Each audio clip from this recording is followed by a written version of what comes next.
All right. It is Hey. awesome to be here with you guys. What a pleasure. Thank you for joining us tonight. We love we love cancer fighters. We love CTCA. We love everything about it. It's very near and dear to our heart because my brother happens to work there. Both of my parents have visited there and have enjoyed their experience, and it's been such a blessing for us. So it's great to be here. I know, it's exciting. And like Addie said, we have been talking about these nights for a very long time. So it's so cool to finally share the kickoff here, Hope in the Darkness tonight. But we're going to kind of ask for you to, put some thoughts in the comments. And we're going to start out with a question tonight. Yes, we are. We want to know, let me get this up here. Yes. So feel free to get your keyboard out and just throw up the answers as we kind of go throughout. We'd love to be able to kind of interact with you guys. I know you're tuning in from all over the place. So why is it not showing up for me? Oh, I know why. Oh, here we go. There we go. All right. What was your favorite toy when you were a kid? That's what we're curious to hear. Go ahead and just put it in the chat. We can't wait to see it. And by the way, we love seeing your smiling faces again. Yes. So whatever you're most comfortable with, but we do love seeing, because it makes it almost feel like we're in a room together. Yes. And we're not just looking at a but it camera, is nice that everyone can be in their comfortable home. Yeah. So that is like a perk, right? Yep. So the cool part I love about this question, you guys, is that, depending on how specific you get, we can kind of tell maybe what year you grew up in. So even if you don't put your cameras on, it helps us to kind of know who's out there in the audience. Now, let's be honest, there are certain answers that transcend decades, right? Yep. The cardboard box. I think everybody played with that. We're getting a ton of them here already. All right, what do we got? We got Slinky. Oh, so that one we actually goes over up on our stage here. Winnie the Pooh, classic. Care Bears. We've got Maggie says Care Bears. Daryl is all in on the Hot Wheels. Oh, gotta love that. How about Nancy with Spirograph? Oh, those are awesome. Mm-hmm, yeah. mm-hmm. Mm-hmm. Deborah, Slinky or the Barbie Camper? Oh, I always wanted the Barbie some camper. Barbie here. How about this? Camper. Stilts. Liz. What? Stilts. Seriously? How many kids have stilts? I know, right? Awesome. Let's see. Margaret says the Munchie monkey. Now, my brother Dan would know that one. That had like those. Do you stick the thumb in the mouth? Yes, mm-hmm. Right? There's certain parts of toys that you just remember. Yep. Let's see what else we got. Jump rope. Classic. We have no idea when you grew up. Who was that? Who was Denise. that? Denise. Yep. See, we have no idea. Could be anytime. Yep. Gerald with G.I. Joe. That's Classic. one to grow on. Mm-hmm. Jeff is a man after my own heart with Star Wars. That would be mine. You have some good Star Wars action figure stories with you and your brother, actually. It's funny that you should bring that up. Yeah. I went through quite a few Darth Vaders because my brother liked ripping his head off. And so I think it probably had more to do times. with how that made you feel. Maybe he was just giving you a chance to react. Is that correct? Oh, yeah. Yeah, siblings. Yeah. I had a few siblings, so I know how that goes. I will say, shout out to my parents because they were, that's pretty much what I wanted for every Christmas, every birthday, everything. And so I had a lot of them. Yeah. So to be able to find the ones I didn't have took a lot of work. So they were the parents who would go through the aisles with the big peg with all the packs on it, trying to go through and, trying to like scoot them off to the side to see like, which one is this? And of course they all fall off because they stack them. So that's love right there is what that is. That is true. Baby Alive. How about that? Baby Alive. Yeah, they still make those. Yeah. Kerplunk. I don't know Kerplunk. Do you know Kerplunk? No, I don't either. Let's see. Darth Vader. Dan says Darth Vader could not hang with He-Man. Not going to respond to that. Disney Princess Barbies, specifically Mulan, says Avery. Yes, our kids had Mulan as well. Then we've got the Tamagotchi. So that has got to be was that younger 90s person. kid? Yes, was it a 90s kid, I believe? So okay, that's we like starting things off with that, getting things going, because it's just fun. Yes. Right. It's fun to be able to go back on memory lane, especially when you're, have a 2-year pandemic.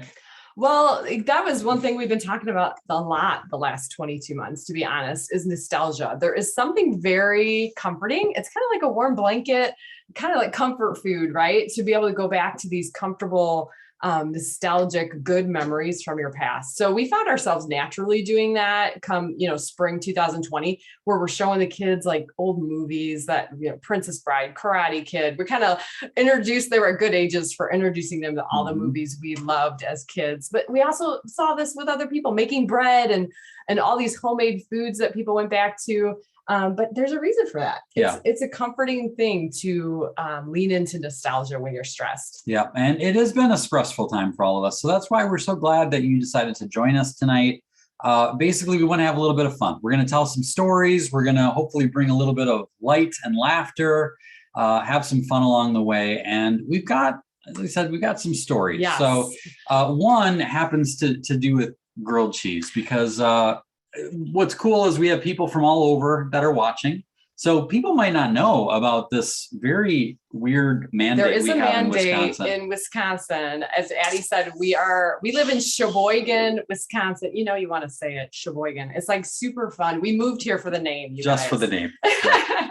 But honestly, Sheboygan, Wisconsin, we do have mandates here in Wisconsin that require us to have cheese for at least one meal every day. Yeah. Did you know that? It's just part, and if you're dairy free, it gets stressful, but no, we have a lot of fun because we do eat a lot of cheese here. And so we like to make fun of that, but we were making grilled cheese sandwiches one day, several years ago. Our oldest was about 3 years old. She's 13 now, and she wanted to help. And so she was in the kitchen, and I said, yeah, okay. So take the little butter knife. Here's the butter. You can butter the bread for the grilled cheese, just butter one side. That was all I said. Simple instruction. And this is what we got. I was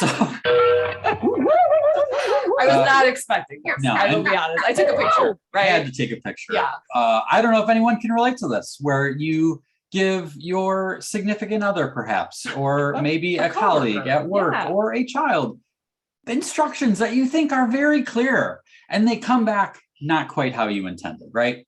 I'm not going to argue that this is the best way to make a grilled cheese sandwich, because it's not. We know a thing. We know about grilled cheese. I will argue none of you would have considered this as an option when you said just butter one side. That's, I could see the people that were on here. They're laughing, they're smiling because they didn't expect it, right? Because that's the problem with us adults, frankly, is we get so conditioned to looking at things in a certain way, we don't even stop to consider that there might be a different way of doing things, maybe even a better way of doing things. Now, the funny part I have to tell you is that about 2 years ago, Lucy was on a program with us, and Jason was sharing this story from the stage way back when there were stages, and she leaned over to me. So she was like 11, you guys, and she leaned over and she said, "I still don't get why this is funny."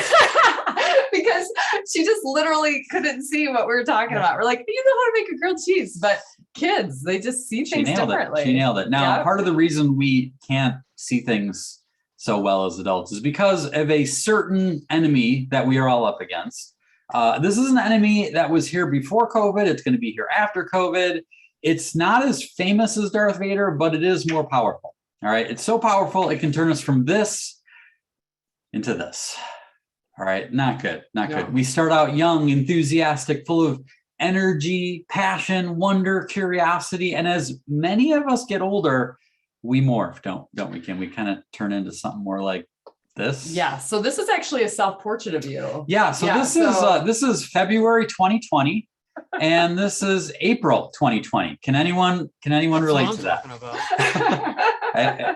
COVID aged us all. We all felt that way, didn't we? Yeah. But seriously, this is a terrible condition we're up against. And so what is it? It's adultitis. Adultitis. And obviously, when you add itis to any word, it actually means the swelling of, okay? So this is just simply put, the swelling of the adult, which does do a pretty good job, because you're like, oh, too much adult, taking yourself too seriously. But we actually that covers it. No, we actually have a medical definition that you're going to share with us. You're going to share with us. And I appreciate your efforts. Every time. All right. Well, the official medical definition of adultitis is A common condition occurring in people between ages of 21 and 121 marked by chronic illness, mild depression, supervised stress levels, general fear of changes, some extreme cases, the inability to smile. Onset can be accelerated by an excess burden of bills, responsibilities, or born work life. Generally, patients with this condition are not fun to be around. I'm not clapping for adultitis, but I am clapping that he gets to do that part. So I appreciate your help. Every time. Yes, this is the official medical definition of adultitis, translated from Latin, so that we can kind of get a better understanding about it. But there are signs we need to look out for. Some of you may already be like, oh, I totally have. I know. adultitis, let us know in the right? comments. Is this a familiar condition? Are you from? Is this something you could relate to? But we do have some warning signs just in case you're on the fence, Yeah. in case you're not sure. Actually, we have a whole full-blown intake. Yes. Where there's like a 12-question intake. You can find out what stage of adultitis you have, and we will share that a little bit later. We have a whole bunch of like free stuff we're going to give you at the end, so just stay tight, and we'll give you the access to that all at the end. But the warning signs are kind of important. It is, frankly, the first one is if you're the type of person whose cell phone has become a body part. All right. But that is a good indicator. This picture, of course, people laugh at. They're like, oh, that's funny. You know, he's got that rope. But honestly, look at where your cell phone is right now. How close is it to you? That's all I'm saying. I bet, can you reach yours? Everybody can reach their phones, right? So it is a little close. Right. What else? If this is how you park, that's another sign. People are rushed. They got a lot to do. If you're on lockdown, you forgot what it was like to drive. It can be confusing. That's how it was when we were all trying to get toilet paper way back in spring 2020. Can't waste any time. And finally, this one I love because I don't even have to explain it. I just have to show it to you. And the people that have their cameras on, which we appreciate you, by the way, thank you for doing that. I'll be able to tell just by looking at your faces what level you have here. Okay, good. I'm seeing some smiles, Lynn some reacted. laughs. Oh, God. There's a lot of laughter. If you have nothing going on in this region right now, you might be dead inside. All right, I'm just going to say it. But you've come to the right place. Yes. Because we all go through seasons where it's harder to smile. It's harder to laugh. The circumstances are heavy. There's not, maybe there's just not much to be happy about. And that happens. And so that's kind of what we're going to talk about tonight when we need that hope in the darkness. Yes. Valerie admits that my phone has become an extension of my hands. Yeah. So you're not alone. You're not alone there. You just put in words what almost everyone on this call tonight can describe as their life as well. Yeah. So yes. So I want to give you a little story here to give you an example of how adultitis tries to sneak its way into our stories. Okay. So this is a picture of me with our oldest daughter when she was just born, the one who made the grilled cheese sandwich. She's now 13 years old. I cannot believe this is a thing. But I got to tell you, when I was so excited to be a dad, and I would tell everyone, and I would get the same advice all the time. Anyone watching that has ever had children, you might relate to this, where people give you advice. They are very quick to tell you what to do, how to feed them, what not to do, don't ever do this. But there was one piece of advice that I got more than anything else, and it was this. They said, enjoy every minute because it goes by so fast. Mm-hmm. Now, I didn't even have kids. I'm like, oh, yeah, I know, right? The days are long, but the years are short, aren't they? I was like, I got this one. You don't have to worry about me. I got this one down. Well, as was said earlier, I consider myself a professional reminderer, and sometimes professional reminderers need to be reminded sometimes. So it was 3 months into this whole parenting adventure. You were on the couch taking care of Lucy. I was on this rocking chair that we had gotten as a baby shower gift. I had my laptop open, and I had a list of things I desperately needed to get done. And I am focused, checking email, updating our website, sending things out. And lo and behold, a miracle happened. Right? Yes. He actually got everything done that he needed to get done. Never happens. Right? You never get things done. You should know what date that was in history. Right? So I closed my laptop. I think, here's my chance to be super dad, super husband. I turned to Kim. I said, Kim, I will take care of Lucy. If you want to, I got everything done. If you want to go, take a shower, take a nap, she was gone. I've never seen her move so fast in my life. It's like the Road Runner. Remember that cartoon? It was like beep, beep, puff of smoke. She's gone. So she's gone. Lucy's in my arms. Bottle appears out of nowhere. I look at it, I was like, does it say Acme on it? That's so weird. And I'm feeding Lucy, and she finishes the bottle and she falls asleep. And I'm just in the moment. I'm like, this is the coolest thing I've ever been a part of. I can't believe how cute she is. Can't believe how small she is. Can't believe how good she smells right now. And she falls asleep, and after a while, I'm like, oh, this is so great. I could sit here all day long. And then I start getting a little bit bored and looking around. I look at the couch, look at my laptop, look at the couch, look at my laptop, and I'm like, oh, it's been a minute. And I think, well, maybe if she's sleeping, I could just put her on the couch and she could sleep, and I could get some more emails checked. Well, as I reached for the laptop, it hit me. Oh my gosh, I'm doing it. I'm missing out on the best stuff. Now, I'm not going to tell you that you can't try to get work done when kids are sleeping. That's why God invented naps, okay? But if you remember what I said earlier, I had everything I needed to get done. It was done. Here's the dirty little secret. There's always another email to be checked. There's always a message that needs to be responded to. There's always a project around the house that you need to get to, some paperwork you need to file. There's probably a drawer, right? There's a drawer in your house right now that needs to be dejunked. All right. There's always something. And that's sort of the thing, is that every single one of us on here is going to die with stuff on our to-do list. All of us. Some people are freaking out. They are. Because they're like, not me.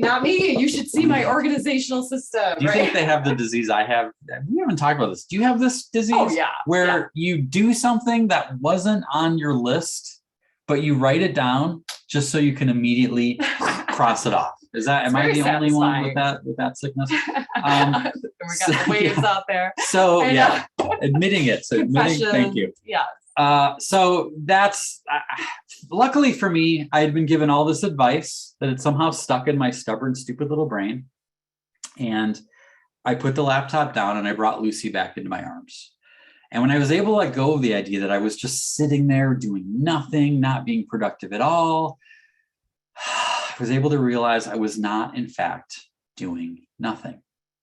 And I sat there for maybe another hour with my little girl and just enjoyed that moment. And I was thinking there, as I was sitting there, I'm imagining 20 or 30, or if I'm lucky, 40 years from now on her wedding day.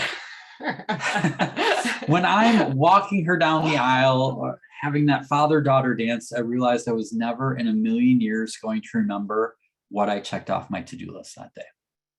She's only 13 years old. I don't remember what email was so urgent that I needed to put her down to go check it. But at the time, it seemed like a really big deal. And that's what adultitis is all about, is it gets us focused on the busy, urgent, noisy things, while the most important things in our life are happening right under our noses. We're not even paying attention. Now, I know for many of you, I'm speaking to the choir, because life has taught you this lesson of how important those small little moments are. But adultitis is against all of us. It's fighting all of us to miss out on some of the best parts. And so that's what we want to encourage you tonight, is to open your eyes to adultitis, because that's the first step, right? Is being able to diagnose it and figure it out. Frankly, the last 2 years have been a little bit of a dumpster fire, haven't they, Kim? Oh, goodness. Yes, I think there's been an amount of resiliency that has required us to dig deeper than ever. And that's been a collective worldwide effort. Mm-hmm. But it's definitely heightened everyone's day-to-day stress levels. Yeah. So, we've gone through the different layers of protection that we've had to deal with. We've heard this word a few too many times. If we have to say this word one more time. Pivot. We're done pivoting. I'm tired of pivoting, right? And then it just feels like it just keeps coming in waves, right? It's just like we think we get it open, and it's like, here we go again, right? So there is a very strong sense of weight that all of this has done, on top of just life in general. It can be really hard. But what we want to be here tonight is to focus on the positive and to encourage you that if you are still here, there is still story to be told. You are not sunk yet, and you have more control over things than maybe you even realize. very early on in the pandemic, I was in really one of those places where many of us were. We were really uncertain about what the future was going to be like, and a lot of fear and nervousness. And I painted this painting, and I called it Hope in the Darkness. And it was kind of what the theme of tonight is a reminder for me that I needed, that no matter how dark it is, there's always reason for hope. That we just have to sometimes look for the light, and sometimes it's a really, really tiny light, and that can be enough on the darkest night. So that's kind of what we want to talk a little bit about tonight, is this idea of finding hope in dark times, and how can we be that hope to others. So let's move on, and I've got a few more stories to tell on that along those lines. Life moves pretty fast.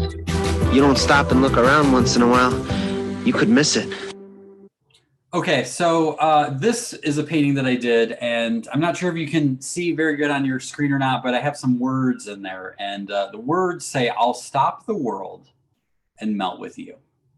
I don't know if anyone here want to put in the chat, if you know what 80s band wrote that song. Kim, if you can check the chat, let me know if who the first person is that gets this right. It's kind of a one-hit wonder. But this song, Melt With You, is actually about the apocalypse. This is a little fun fact here for you. You didn't know you were going to get this. I'm going to give you a little fun fact. The lead singer of this song, did someone get it? Who is it? Deborah. Deborah, Modern English, right. Yep. Thank you, Deborah. You are the 80s child, or just a fan of 80s music. But yeah, Modern English is who sang this. And the lead singer, I think Robbie something, said that this song is about the apocalypse and about two people making love when the bomb drops and they melt together. All righty then. Another fun fact here is this painting is actually not, put a little pin on that because I'm going to bring that back around later. This painting is the first painting that I ever did live in front of people. Okay. It was at the Madison Night Market, Madison, Wisconsin. And we had a little booth set up and I was doing this painting. And it was also the first time that I ever had my art on display that wasn't a part of me speaking to an audience at a conference or at a company or something like that. So normally I would speak for like an hour and then people would see my art and then I would have art for sale. And that was really cool because they just heard my stories and all that. But this was like the art was all by itself. And so I had my little easel set up and I'm painting away. We had greeting cards and prints up there and I could hear and see people interacting with the art and looking at my prints. And it was magical because people would laugh, they would chuckle, they'd bring their friend in, be like, you got to check this one out. This is awesome. I love this one. And it was such a cool privilege to stand there and hear that. Now, if they would have been like, this is lame, let's get out of here, this is terrible, I'd be telling a different story right now. But they were happy. And it was like that moment, I decided that if that is all I ever do with my art is make people happy, I'm good with that. Now, that might not seem like a very big earth-shattering realization, but I went to art school. And in art school, they kind of make it seem like that art is supposed to be really serious. It's supposed to disturb people. It's supposed to make a political statement. It's supposed to really make people question their lives. And some good art can do that. But I think when we live in a world that is so dark, sometimes we need reminders of the light. And so sometimes, to me, making art that makes people happy is actually a pretty cool thing. Now, if I bring this all the way back to this song about apocalyptic hanky-panky, here's the thing. Every generation that has ever lived, I'm pretty sure this is true, has thought that they were living in the end times. There's always some prophecy. You look around, you're like, oh my God, things are really bad. This is terrible. Certainly the end of the world is coming. So far, every generation has been wrong. Now, who knows? Maybe we're the lucky ones. I don't know. But here's the real truth. Every single one of us has a last day coming. Every single one of us has a last day coming. It's up to us to decide, what are we going to do between now and that last day?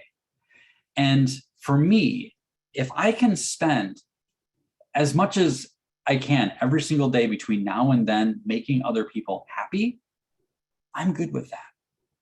How about you? One of the best ways I've discovered to bring my spirits up when I'm in the middle of a hard, dark time is to be a light to others, to help others, to bring joy to others. Now, I like to do that through art, but we all have our different skills. There's one way to do it that I love talking about, and it's with whimsy.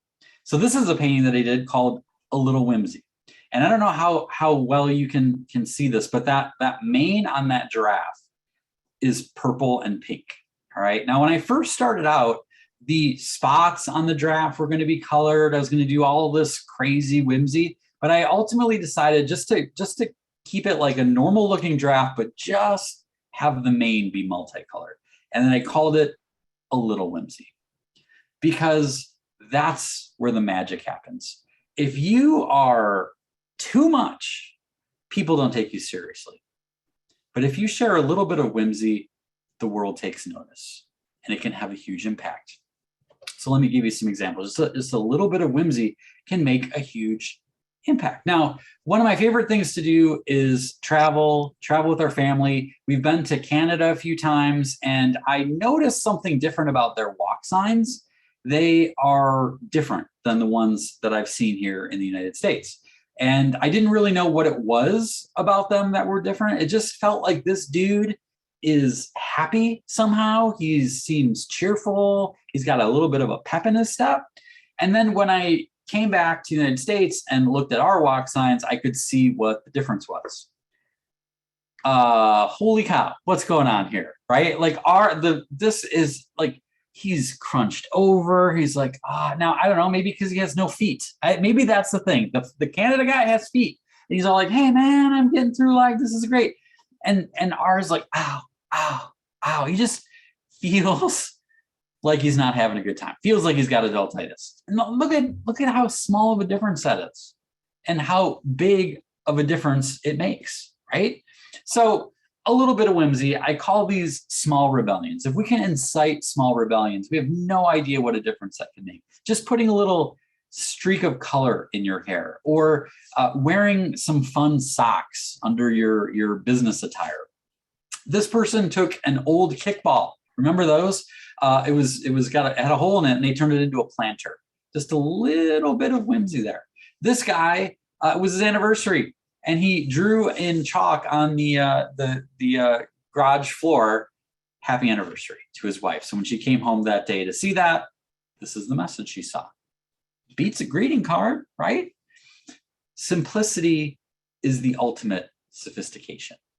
That's what I love about whimsy. Is it's clever, it's fun, it adds just a little bit of thing. I think whimsy is divine. If you look around creation, you will see examples of a creator who was having fun when he made his creation.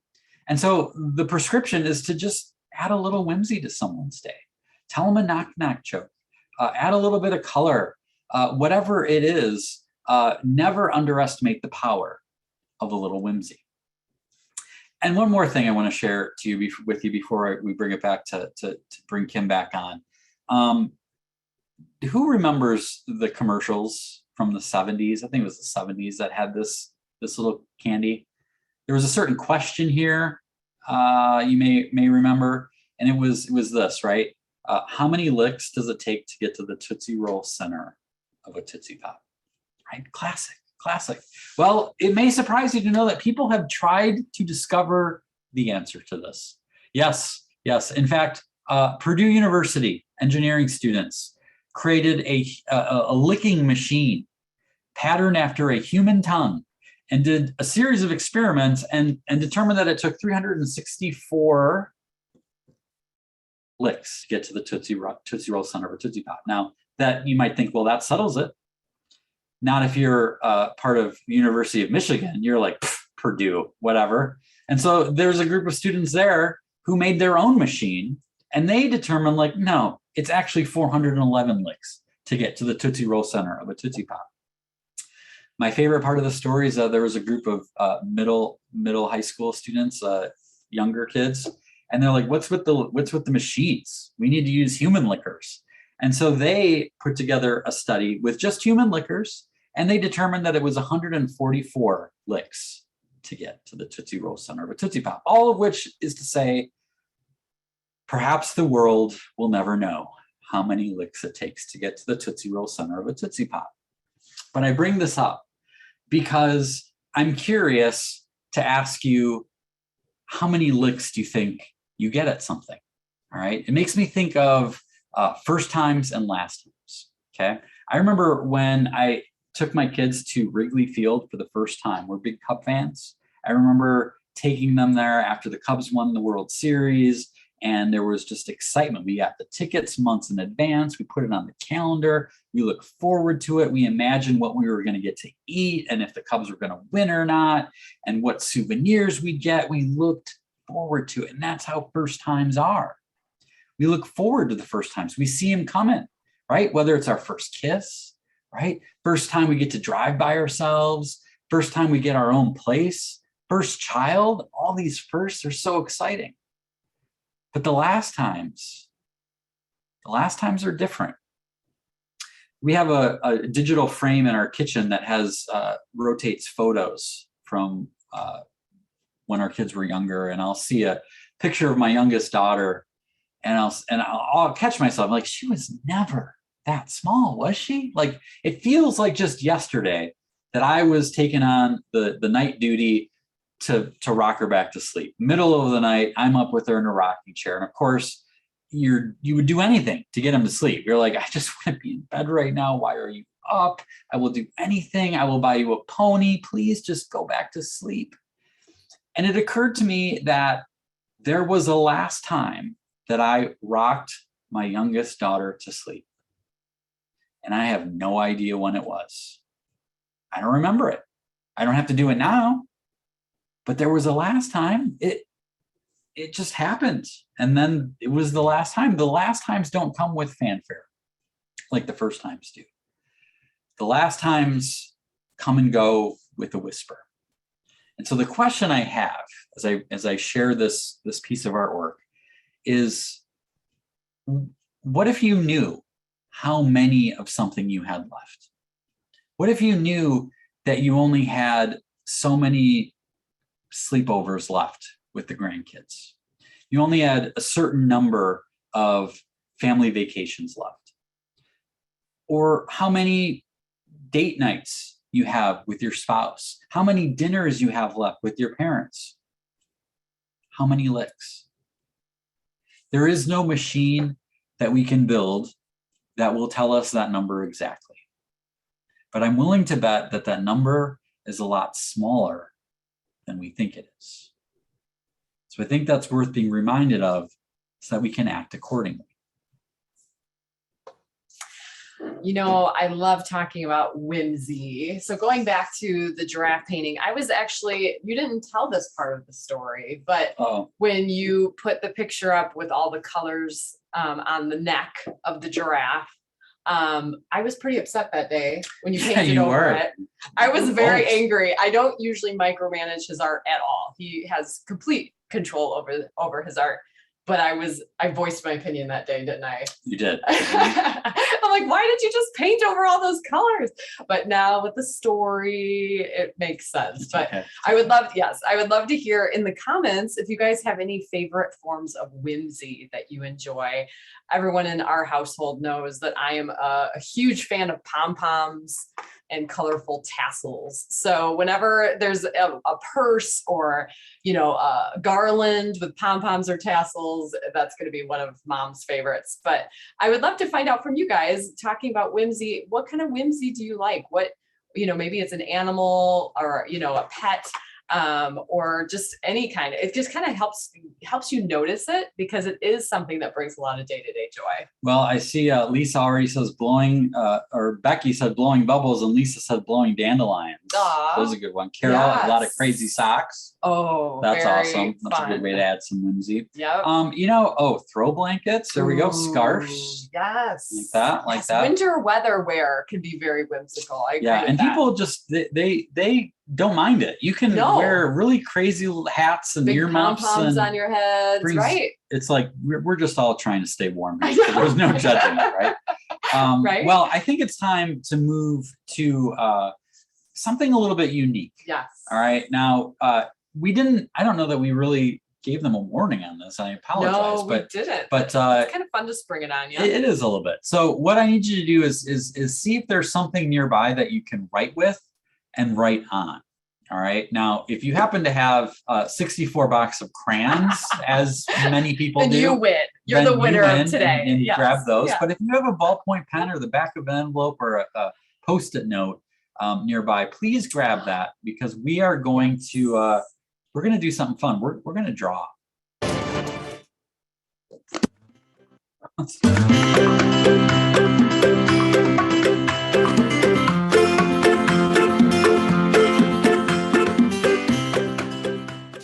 Okay, so sorry about the little technical glitch there. So here's what we're gonna do. We're gonna draw something, and I don't want to hear it. I don't want to like I don't know how to draw. Like it doesn't matter. I can't even draw a stick figure. Step by step through a drawing, and you're going to be impressed by yourself. You're going to be, oh my gosh, I guess I am an artist. I didn't even know it. And so I'm just gonna take it one step at a time. So all you have to do is follow along, sort of like what? Yes, we'd say this is kind of like Bob Ross meets Willy Wonka. Yeah. So you know those two guys. We're gonna merge these guys and have some fun. So on your paper, what we're gonna do first is we're gonna draw a line. Actually, let me get darker color here.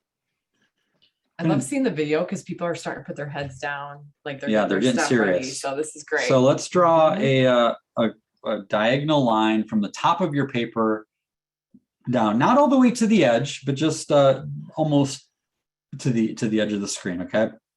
Then we're going to take a straight line and draw down about like that. And again, these are all going to look a little bit different, and that is totally fine. It is going to make total sense. All right. All right. Now we're going to draw a little curved line about over here, kind of like that. It's like a backwards comma, I guess, right? And then we're gonna do another kind of straight line like that. Now hang in there, because I'm going to use a very technical term. We're going to do some bump outs. I like to call these the bump outs. Right? Yeah, we need like a glossary. So we're going to draw a little bump out here, and a little bump out here. This one would be a little bit bigger. It almost looks like butt cheeks, don't you think? When butt cheeks, a little saggy. Talk about whimsy. There you go. And then what we're going to do here, we're going to draw a line, another line, smaller one, right about there. All right, so starting to come together. Might not be recognizable yet, but that's okay. Hang with us. And if you have guesses, we love to see this. Yeah, we actually do a live drawing portion of every Wednesday. We have a live show on Facebook every Wednesday night. We do Let's Draw every Wednesday night, and people like to guess. Oh, I think it's this. I think it's this. It's fun to see what people are guessing. All right, let's draw a little curved line like this. They're gonna get it. Oh, look at it. Yeah. Good. All right, keep following along. Yep. So we're gonna draw a couple little lines sticking out here, and then at the top of that, we're gonna make a little ball. And then we're going to do the same thing right next to it. The two little straight lines and a little ball. We cannot, Becky is on to us. She's guessing that this is part of the draft. There you go. Yeah. It's all coming together now. All right. Now we're going to do the bottom part of his neck. And this can just be like a kind of a curvy line, straight line, whatever. Just kind of connect it together to get this long giraffe neck. And then we'll draw the little eye there, and of course the giraffes always have those kind of neat eyelashes, don't they? Yeah. So we'll just add a couple little distinct little eyelashes there, and the mane can just be a series of little lines here. Just take a minute and peek at the people on the screen. Aren't they? Oh, How nicely they're working. I love it. Yeah. We should pass out little gold foil stars for everybody. Yeah, we should. Okay. Now what we're gonna do is we're gonna put spots. We're gonna put the spots, and this is kind of fun because you can just do any kind of shapes, you know, that you want. You can make it polka dotted if you want. I always like to do a lot of my paintings. I'll hide a little heart in there. Mm-hmm. So I'll put like a little heart there. A couple little on his face. In fact, Jason just did a series of 9 paintings that is in a series called Here Comes the Sun. And every single one of those 9 paintings has a heart in it. Yes, it does. And it's kind of like a neat little I Spy. So if you start to follow his work, look for the hearts. It's kind of a fun little thing. All right. And then just like my painting, I'm going to do a little bit more whimsy. They have those really long tongues. Yeah. That's what I was inspired by. So it made me think of like those twisty straws. Yes. And again, just draw, you know, any sort of like a little twisty shape. That's your little straw in there. And that's basically the outline.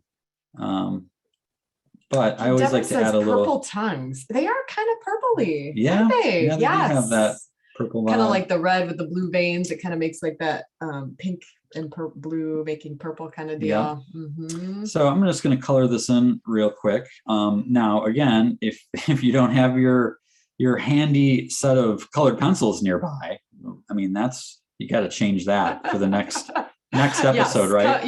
This gives you a good excuse to go buy some Crayola, whatever you like, with the markers, crayons. We're not a big fan of rose art, to be honest. We're not. Well, and you can tell them we're gonna do this every time. So like if people are wondering, like if they're like, this is really cool, and we're doing this again, but it's not the same, right, Kim? Right. There will be a new one. And in fact, if you like this little drawing thing, this is a really fun thing to share, you know, with someone else. And so we have on our YouTube channel, which is just youtube.com/escapeadulthood. There is a whole playlist. And honestly, I think there's about 78 Let's Draw segments in the Let's Draw playlist. So you can go back and archive, buy a little journal or notebook, have some fun if this is fun for you. But we have people who've done every single one. Right. And we have them send them in. So if you end up watching our Wednesday night shows on Facebook, it's kind of a fun interactive thing. We show people's work that they had the week before. And it just kind of brings, it's a little retro, you know, how to draw kind of thing. But yeah, we'll be doing a whole new drawing next time in February, right? We're doing this again in February, I believe. Yep. And we have the little straw there. So there you go. Now, here's the fun part that I love the best. Anyone who drew along with us, would you mind holding your drawing up to the camera so you can see it? All right. I see Margaret. Great job, Margaret. Donna, I see yours. Daryl, nice work. Gerald, good job. Susan, good job. Angela, nailed it. Ruby, good work. Lisa, Chevelle. Ooh, she got the colors, it looks like. They look let's great. See, Julia. Yep, there you go, Julia. I see it. Good job. Good job.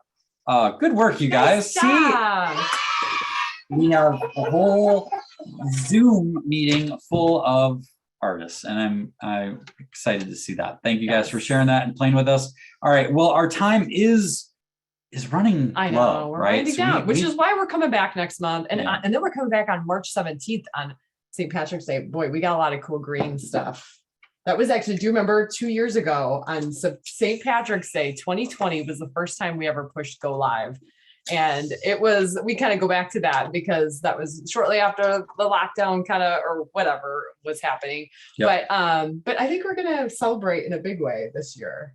So I'm up for it. You're here I'm up for it. With us for that. All right. Well, we still got some time. So what we want to do is we want to just give you some ideas to try with people you love, people you care about, enemies. I don't care. Frenemies. What are some more ideas? Because we talked earlier about like bring more whimsy into your life, and that's great. But how do you do that, right? Yeah. So let's. What should we do? Let's give them 5. 5. Okay, very generous of you.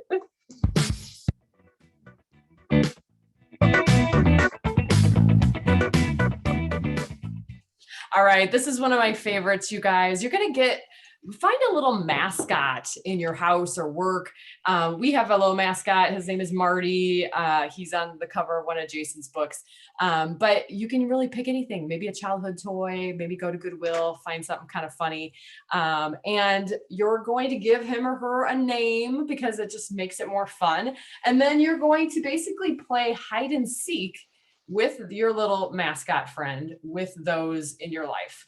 Now, Sweet. Yeah, I mean, you're like, okay, hide and seek, how does this work? It's as simple as this. You're going to take your friend, you're going to hide him for, away somewhere, but not so bad that they're never going to find him, right? So for Jason, a really go-to easy place that he'll find him is in his sugar cereal. That's what I'm talking about. Yeah. I know that he will find Marty in the cereal. So I might drop him in the cereal. Jason goes to pour the cereal. Then he's also getting a retro moment. Remember when they used to put prizes that were actually cool in cereal? That was a good moment. Yeah. And then you might find Marty. Yes. So what I like to do is I like to hide him in the shower on Kim. Yeah, baby. Yeah. And I'll just put him behind like the shampoo bottle. And so then when she goes to wash her hair, there he is, right? But honestly, you're in the shower, you're just like trying to wake up, and then you go to take the shampoo and there's Marty. And that's the moment where you're like, it just brings you that little whimsy, that little smile. And then you're like, ooh, where am I going to hide him? And then it becomes this playful thing. So we've done this over the years with our community. We used to use a pokey, Gumby and pokey. So there's just endless possibilities of what you can do. And it's something you can start tomorrow. And I got to tell you how often he pops up when I'm in the middle of an adultitis attack. I find Marty, and it's like that reminder that I need in that moment to be like, you know what? This is not that big of a deal. Don't take yourself too seriously. There you go. Yeah.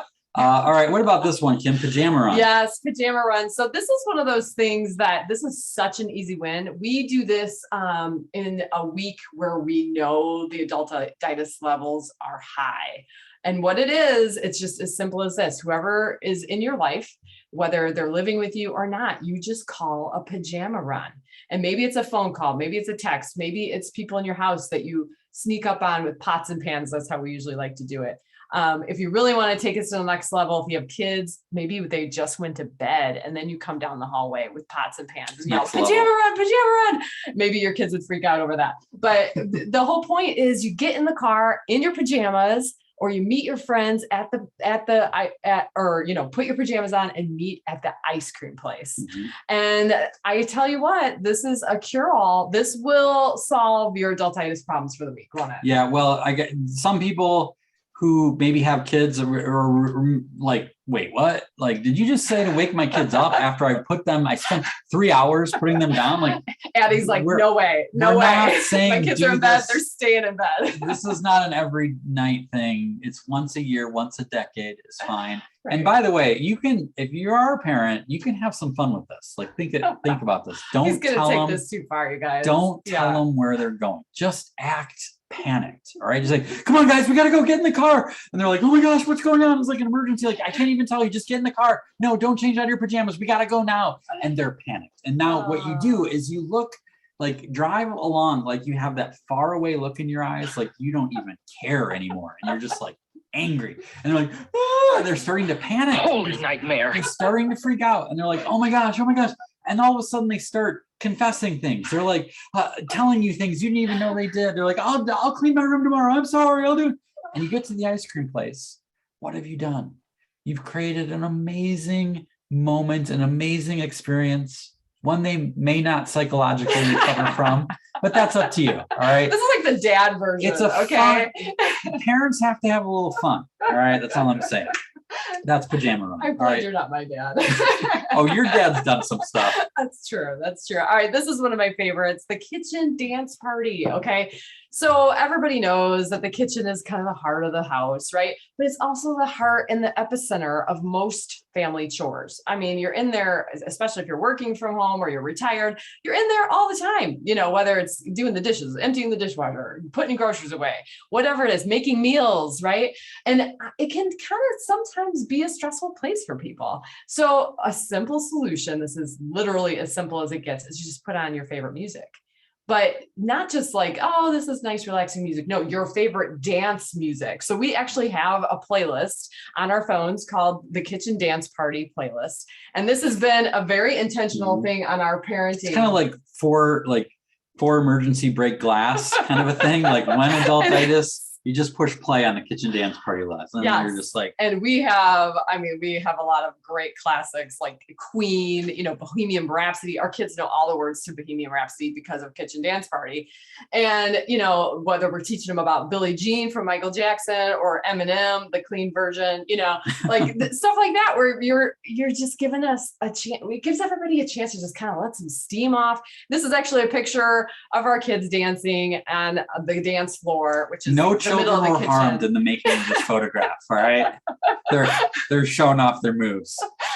So that's Kitchen Dance Party. Yes. All right, keeping it in the kitchen. This one is next level stuff. So if you're ready for this, I think this they're is ready. for the advanced folks. We've given there. them 3 pretty easy wins. I think there This might be some is, of you who are ready for this. Okay, it's called Barbarian Spaghetti, and rather than just explain it to you, it works better if we show it to you.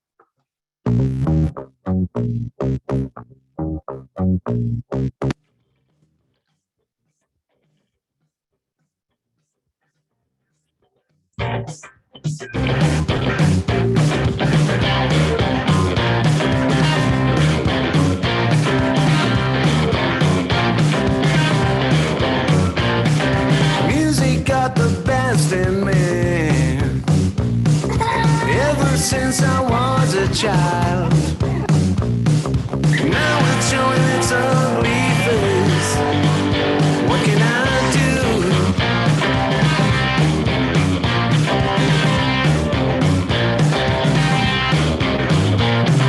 Music creeps into my dreams, wakes me into sweaty sheets, abandons me when nights died out. What can I do? All right. I want to see a show of hands. Who's it? Oh, Addie's 2 thumbs up. I knew you were adultitis fighter. Got some nods. There's people that are like under the table, like, nope, no. There might be people that want to turn their camera on just to say, no, I'm not doing this. So here's the secret. And Chevelle's in. Chevelle's in. Yeah, she's all in. I love Julia's, by the way. She said kitchen dance party with pajamas on and mascot in hand. She's all in all these. So I wonder if you're ready, Julia, to take it to the next level and have the Barbarian spaghetti dinner. And I'll tell you what you need.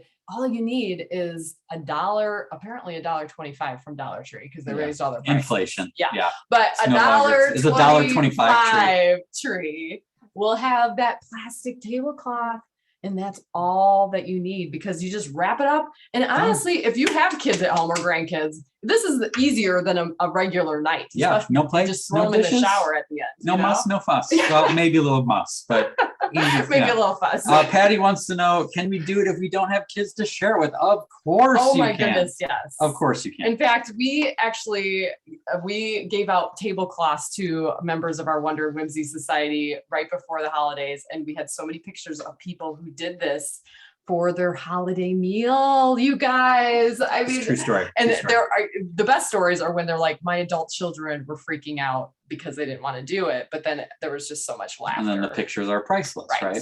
I got to point out, Deborah earlier said, all this smiling is giving me great endorphins, and that is mission accomplished. But we said 5. We said 5. So we've got one more. This is the best, you guys. All right. Okay. This one you got to do. You got to do this weekend. All right. Just get an empty cup from a fast food place, coffee shop, empty. Taco Bell. Tape it to the top of your car and go for a drive. Just go for a drive. Lynn got her laughing there. That's good. This is so fun. It's like such an experiment in human psychology to see how many people you just created an emergency for. A lot of people won't even notice, but the ones who do, they're just going to go to the grocery store and they're following you to Minneapolis now because they have to tell you that you have Taco Bell on your car. Like, Taco Bell, they're freaking out. And you and the people in your car just kind of like act natural, keep it together, which is actually kind of hard, right? Yes. Eventually, I'm going to tell you right now, because we've done this a few times, you'll get to a stoplight where someone very well-meaning will be trying their hardest to get your attention, blaring the horn, Taco Bell. And at that point, serious, it's awkward to keep ignoring forward. them. Just kind of turn and smile and wave and just keep driving. This summer, we did a combo platter where adultitis was really high. We did a pajama run with sticky cup. Oh, And we went through the Dairy Queen drive-through. The guy in front of us at the drive-through saw it, and he was like going like this, and I just went like this to him, and he like smiled. Then we went by this house. There's having a house party with all these college kids, and they're like, yay! And there was a guy at a motorcycle behind us who's taking a picture of our car because of it.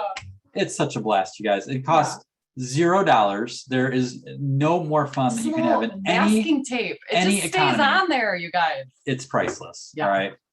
So please try that out. Don't take it to there's always like someone in the crowd, especially when you do this live, where they're like, oh, maybe you could put an empty baby seat up there. No, the whole point is a stupid cup that has no value whatsoever. Like a $3 coffee is not a big deal. That's what makes it kind of fun. Yeah. So hopefully you'll take at least one of those as a way to fight adultitis.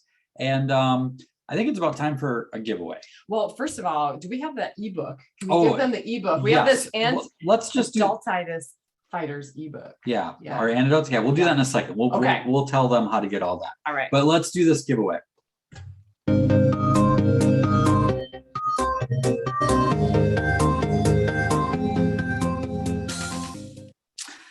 All right, Kim, what are we giving away tonight? Yeah, so as you kind of know, tonight's theme was hope in the darkness. So we are going to give away, let's see if I can get the glare just right so it's not too glary, a print, an 11x14 print of this artwork, Hope in the Darkness.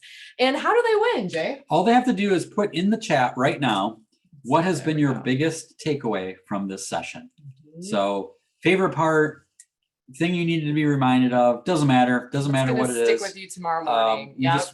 That's how you enter to win. And then I'm pretty sure we'll be able to we'll pick a winner, and then we'll get in touch with Addie to make sure that I think she's nodding. I think she should be she should be able to get it. So we'll make sure we'll get it to you. Yeah. So let's see those come in. What do we got here so far? Be whimsical, says Laura. Julia, to laugh more, be silly and proud of it. Yes. Carol, love to live like a child. Awesome. That's awesome. Patty's in on Barbarian spaghetti. Yes, go Patty. Send us pictures, please. Yes. Let's see. Whimsy is contagious. Like that. Amen. Mm-hmm. Thinking outside the box, Vince. Nice. Don't forget to play even if we are adults, says Marilyn. Yay. Yeah. I need to have some spontaneous fun, Kimberly. Good. Hopefully we gave you some ideas. Yeah. Valerie, you don't know when you will be experiencing that last moment. Yep. I need that reminder every once in a while. Yeah. Susan, what if you knew how many licks were left? What would you do about it? Yes. Daryl, laughter so important. Gerald, don't forget to take time to have fun. Good. Thank you guys for sharing this.